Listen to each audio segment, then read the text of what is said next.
Oil, గోంగూర 3 సార్లు కడుక్కోవాలి. మంచిగా నీట్గా కడుక్కొని ఇప్పుడు గోంగూర అందులో వేసుకోవాలి. కొంచెం నీట్గా నీళ్ళు వేసుకొని ఇందులో ఆయిల్లో కొంచెం వేసుకొని దగ్గరగా అయ్యేదాకా వేయించుకోవాలి. పచ్చిమిర్చి వేయించుకున్నాం, జీలకర్ర ధనియాలు వేసి వేయించుకున్నాం. ఇప్పుడు ఈ గోంగూర వేయాలి. నూనెలో వేగినాక పక్క వేసుకొని నేను ఈరోజు గోంగూర పచ్చడి చేస్తున్నాను.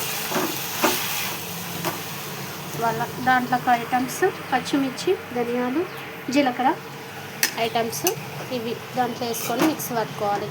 ఉల్లిపాయ దంచుకోవాలి, రోట్లో వేసి చిన్న రోట్లో వేసి దంచుకొని పక్క పెట్టుకోవాలి. చాలా టేస్ట్ ఉంటుంది, చాలా చాలా బాగుంటుంది. ఇట్లా చేసుకుంటే టేస్ట్ ఉంటుంది. 2 స్పూన్ల ఉప్పు, ఎల్లిపాయలు కొన్ని, కొంచెం జీలకర్ర వేసుకొని మిక్సీ పట్టుకోవాలి. మిక్సీ పట్టుకున్నాక మళ్ళీ ఆయిల్, తర్వాత కొన్ని ఆవాలు, కొంచెం జీలకర్ర, తర్వాత కొంచెం ఆవాలు కొంచెం జీలకర్ర వేసుకున్నాక సిమ్లో పెట్టుకొని ఎండుమిర్చి 2, మినపప్పు, శనగపప్పు, కరివేపాకు, ఎల్లిగడ్డ 2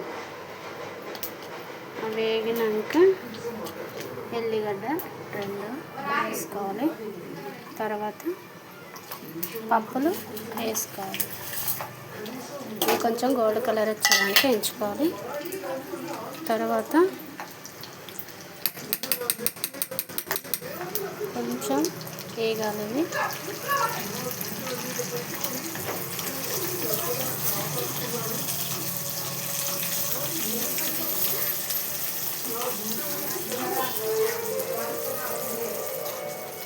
అమ్మ మా తల్లి వీడియో. తర్వాత కరివేపాకు వేసుకోవాలి.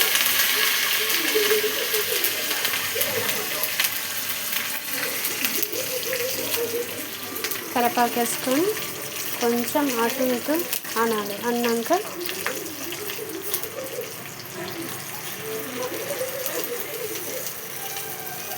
ఇప్పుడు ఇది దీంట్లో వేసుకోవాలి. అంతే.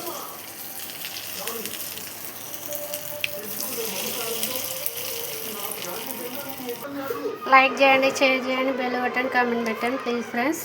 తెలంగాణ గోంగూర పచ్చడి ఇలా రెడీ చేసుకొని తినాలి. టేస్ట్ ఉంటుంది, చాలా చాలా బాగుంటుంది. తినని వాళ్ళకు కూడా చాలా బాగుంటుంది. నా కొత్త వీడియోస్ చూసేటోళ్ళకు లైక్ చేయండి, షేర్ చేయండి, బెల్ బటన్, కామెంట్ పెట్టండి ప్లీజ్ ఫ్రెండ్స్.